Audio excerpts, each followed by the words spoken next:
মিথুন রাশির বন্ধুদের জন্য 18ই জুন আর্থিক সমৃদ্ধি ও সঞ্চয় বৃদ্ধির দিন। আজ আপনার দ্বিতীয়ভাবে চন্দ্রের অবস্থানের ফলে অর্থপ্রাপ্তির নতুন যোগ তৈরি হবে এবং পুরনো পাওনা টাকা হঠাৎ ফেরত পেতে পারেন। বৃহস্পতির শুভ প্রভাবে আজ আপনার বাচনভঙ্গি অন্যদের মুগ্ধ করবে, যা কর্মক্ষেত্রে আপনার প্রতিপত্তি বাড়িয়ে দেবে। ব্যবসায় আজ বড় কোনো চুক্তিতে সই করার সুযোগ আসতে পারে। বিনায়ক চতুর্থী উপলক্ষে আজ দান করলে আপনার আর্থিক বাধা দূর হবে। পারিবারিক জীবনে আজ আনন্দের পরিবেশ বজায় থাকবে এবং আত্মীয়দের সমাগম হতে পারে।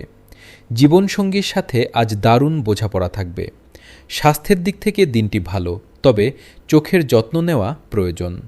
শিক্ষার্থীদের পড়াশোনায় আজ দারুণ সাফল্য আসবে এবং উচ্চশিক্ষার পথ প্রশস্ত হবে। আজ আপনার শুভ রং হলুদ এবং শুভ সংখ্যা 5।